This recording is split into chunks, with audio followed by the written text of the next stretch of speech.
Social selling. De ce fait, Creative X, à force d'analyse, a créé ce qu'ils appellent le CQS, soit traduit, le score des qualités de créatif. C'est un taux calculé par le nombre des meilleures pratiques appliquées à un créatif, que ce soit une image ou une vidéo, divisé par le nombre total des meilleures pratiques en place.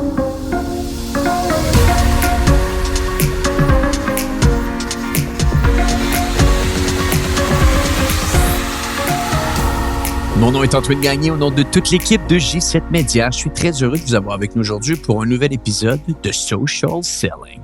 Si vous aimez les épisodes qu'on sort chaque semaine, on vous invite à vous abonner sur Spotify, Apple Podcasts ou sur votre plateforme de balado préférée afin d'être notifié des nouveaux épisodes qui arrivent tous les mercredis et vendredis matin. On vous avait promis une partie 2 à notre épisode sur le AdWorld 2022. Eh bien, nous voici avec mon collègue Antoine Dalmas. Antoine, qu'est-ce qui nous reste à parler de cette fameuse conférence? Salut Antoine, salut tout le monde. Effectivement, on va reparler du AdWorld 2022. Cette fois-ci, on va quitter la création des offres pour revenir beaucoup plus dans la publicité en ligne. Si ça vous intéresse, d'ailleurs, l'épisode 1 est sorti le mercredi 26 octobre. Nous sommes le 11 novembre présentement, donc un petit bond dans le futur.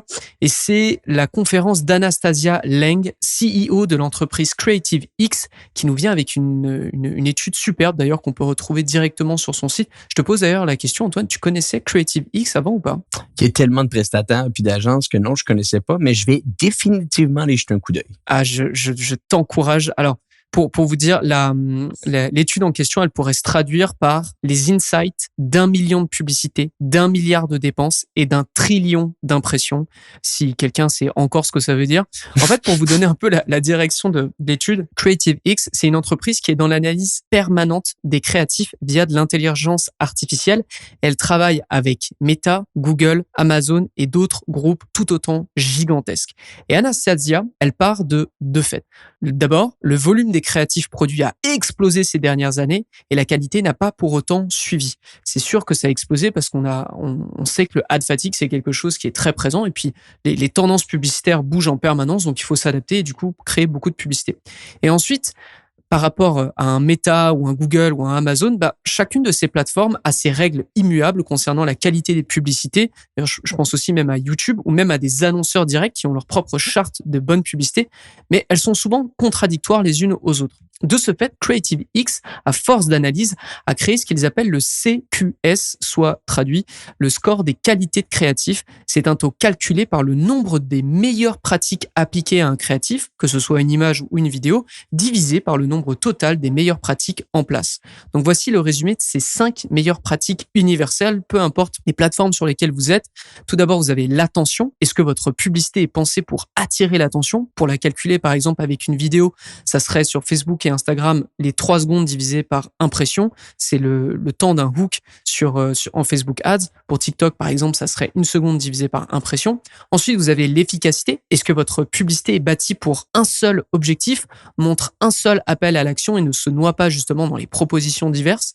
Contenu. Est-ce que votre publicité montre de vraies personnes? Est-ce qu'elle montre le logo? Est-ce qu'elle montre des mises en situation?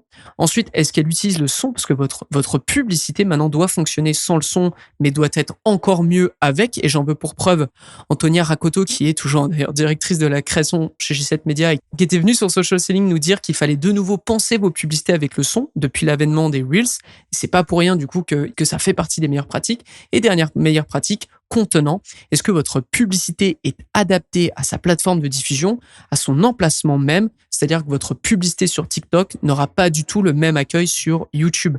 Les deux plateformes sont totalement différentes dans leur contenu. Donc, votre idée publicitaire peut être transversale à chacune de ces plateformes, mais doit être exécutée avec les règles de chacune. Ce qui est tellement fascinant, puis merci Antoine pour les explications. Ce qui est tellement fascinant, c'est que je me rappelle quand tu étais revenu des événements chez AdWorld, on a souvent des études comme ça qui sortent de l'analyse de créatifs. Encore une fois, Creative X ont fait un travail assez fantastique ici avec leur étude. Je suis sur leur site web présentement, c'est assez exceptionnel le type de produit qu'ils offrent. Mais mon point est le suivant. Pendant très longtemps, la publicité était un art. Et ce l'est toujours un art. Avoir des bons créatifs, avoir des gens qui pensent de la bonne façon pour trouver les bons angles marketing. mais de plus en plus, la publicité devient une science. Et c'est ce qui est assez fascinant quand tu analyses tout ça, c'est que jamais auparavant, il y a 20 ou 30 ans de ça, au niveau marketing, au niveau publicitaire, on pouvait faire des analyses aussi poussées que tout ça. On était basé sur est-ce que c'est une bonne pub d'un point de vue externe? Est-ce que ça capte notre attention? Est-ce que c'est en train de nous faire passer à l'action? Est-ce qu'on se rappelle de cette publicité-là? Maintenant, on est de plus en plus capable d'en faire une science avec tout ça. Et pour moi, c'est assez exceptionnel parce que si on peut mixer les deux, c'est là qu'on peut avoir un mélange explosif. Donc, ces études-là, moi, à chaque fois, me poussent à me dire, je pense que ces mêmes études, on devrait les faire également dans notre groupe chez G7. Ouais, écoute, va falloir trouver quelqu'un qui sait gérer un peu de l'intelligence artificielle, mais tellement. C'est vrai que maintenant c'est devenu une science. Et justement, avant de vous donner les résultats de cette étude qui a duré 2 années, parce que je l'ai pas précisé, Anastasia, elle nous prévient, ce ne sont pas des optimisations de campagne comme on a l'habitude de faire, mais des optimisations long terme stratégiques. En fait, elle nous explique que les annonceurs étudiés, parce que leur budget publicitaire est gigantesque, les résultats qu'ils dégagent le sont tout autant en termes de volume. Et la grosse découverte de cette étude, on va pas tourner autour du pot longtemps, c'est le plus haut votre score de qualité est élevé, le plus bas sera votre CPM. En fait, le simple fait d'augmenter son score à hauteur de 10% vous permet de diminuer le CPM de 2%. Mais lorsque vous êtes dans le tiers le plus élevé du CQS, donc la note, eh bien, c'est un CPM qui est 15% moins cher par rapport à vos concurrents qui sont dans le premier tiers. À nouveau, ce ne sont pas des résultats qui vont changer la donne dans l'immédiat. Mais réfléchissez, 15% de moins sur votre CPM toute l'année, je vous laisse faire le calcul de ce que vous économisez, ça commence à être gros. Et les annonceurs qui réussissent à obtenir la meilleure score sur Instagram peuvent s'attendre à une diminution de plus de 25% du CPM et quasiment 20% sur Facebook. Parce qu'évidemment, c'est une moyenne par rapport aux différentes plateformes. Et ce genre de résultat de diffusion, vous le retrouvez aussi dans le Ad Recall, qui est un métrique aussi qu'on peut retrouver sur Meta, à savoir est-ce que les gens se souviennent d'avoir vu vos publicités. On aura aussi de meilleurs résultats en termes de vue de complète de vidéo. Bien que ça soit important qu'une vidéo accroche l'utilisateur, rien n'indique que seul votre hook, donc dans les 3 secondes sur Facebook et Instagram, ne pousse l'utilisateur à regarder le reste de votre contenu. Pourtant, souvenez-vous que dans nos audiences chaudes, on a plus tendance à recibler des gens qui ont vu 50 à 90% de nos vidéos plutôt que seulement 3 secondes. La durée consommée qualifie forcément votre audience par la suite.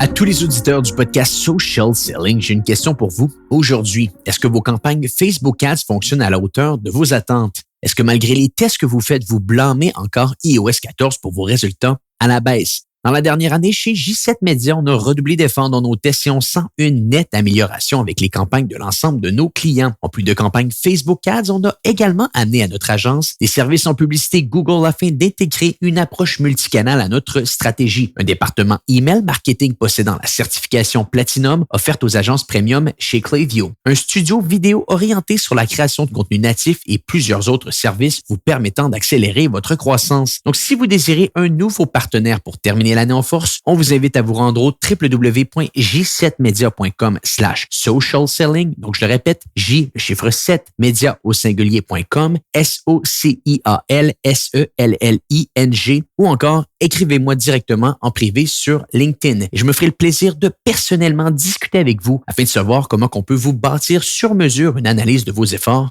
actuels. De retour à l'épisode en cours.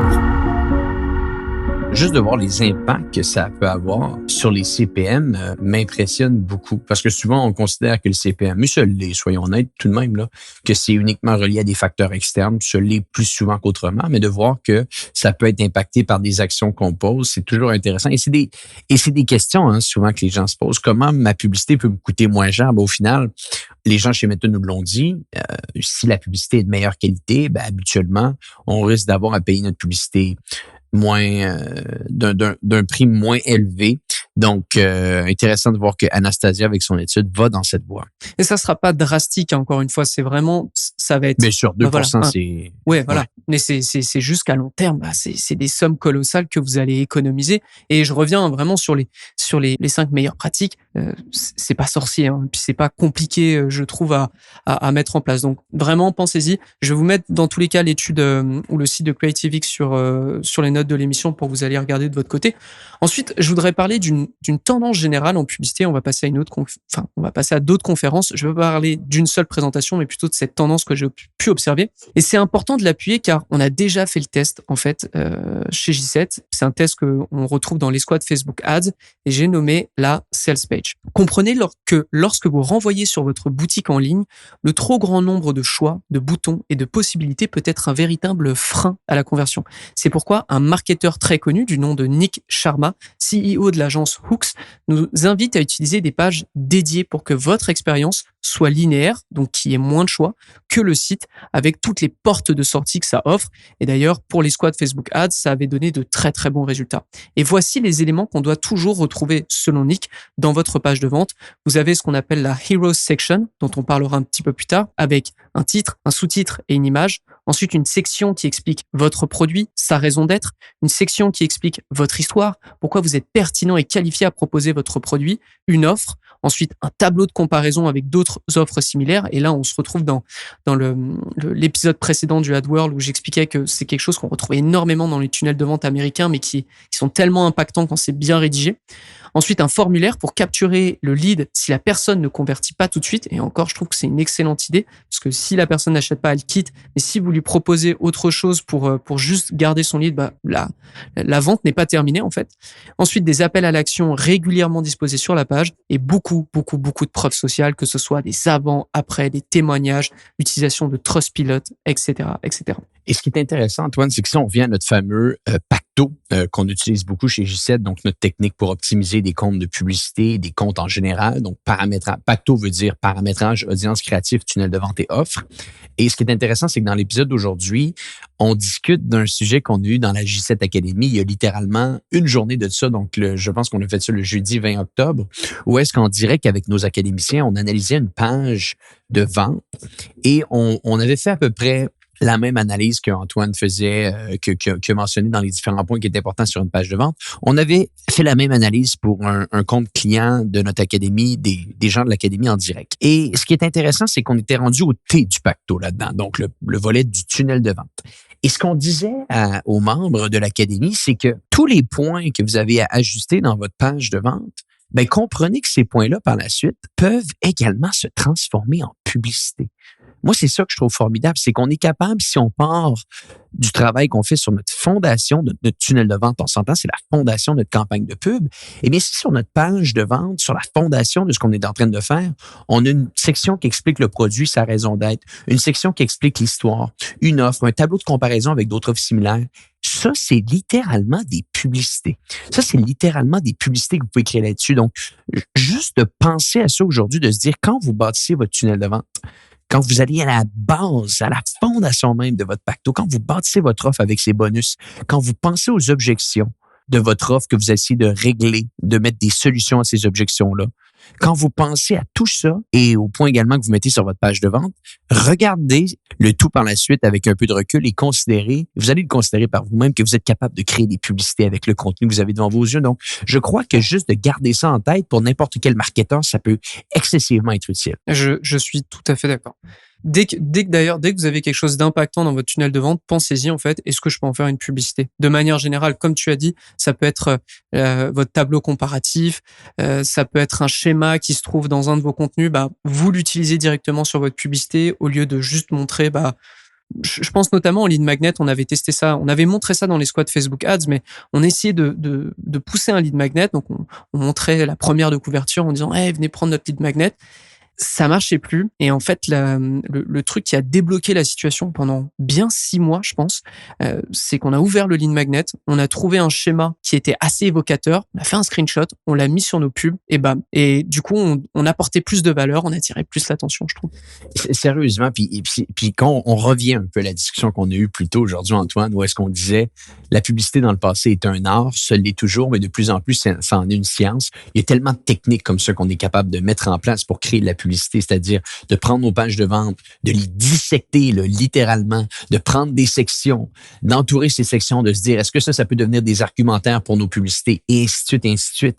Les gens souvent se demandent comment je peux avoir plus de publicité. Ben, prenez ces techniques-là, prenez le contenu que vous avez devant vous, segmentez-le, structurez-le, et vous allez voir, il y a beaucoup de messages publicitaires qui vont se créer, et automatiquement, par la suite, vous allez être capable d'accélérer vos investissements, parce qu'on le sait, un des plus grands freins, des fois, à l'investissement publicitaire massif et l'intégration et l'ajout de créatifs dans notre compte de publicité. Donc, je crois que ça, ce qu'on a discuté ensemble aujourd'hui peut être grandement utile pour notre audience. Effectivement. Et j'apporterai un complément d'information justement pour revenir au AdWorld avec une autre marketeuse cette fois. C'est Jess Kiernan de l'agence Wallaby Copy. Elle est spécialisée justement dans la rédaction de pages de vente et elle nous parle des erreurs les plus fréquentes sur ces mêmes pages qui vous freinent dans la conversion. Et c'est dans la Hero Section que j'ai mentionné plus tôt que se trouve le plus grand nombre d'erreurs commises. La première étant d'utiliser votre titre et le sous-titre pour autre chose qu'un argument de vente. Par exemple, mettre votre marque en titre, c'est une occasion perdue de faire passer une promesse de résultat ou appuyer sur votre unique selling proposition. Par exemple, sur notre page de webinaire, parce que je le répète plusieurs fois, mais on fait un webinaire régulièrement, on va pas dire, par exemple, le webinaire 100% Facebook Ads, mais plutôt optimiser vos campagnes Facebook Ads dès maintenant, sans craindre. Et là, par exemple, on va faire la liste de tous les obstacles que notre audience rencontre à l'heure actuelle. C'est le moment de mettre, en gros, des phrases impactantes comme « Ne subissez plus jamais X », obtenez dès maintenant Y sans avoir à faire X. On aide les clients Y qui souhaitent obtenir X dans un temps record, dans un temps Z, etc. Donc bref, comme dit Jess, ne jouez pas à copier Apple avec des titres super courts parce que si Apple peut se le permettre, c'est parce que c'est Apple en l'occurrence.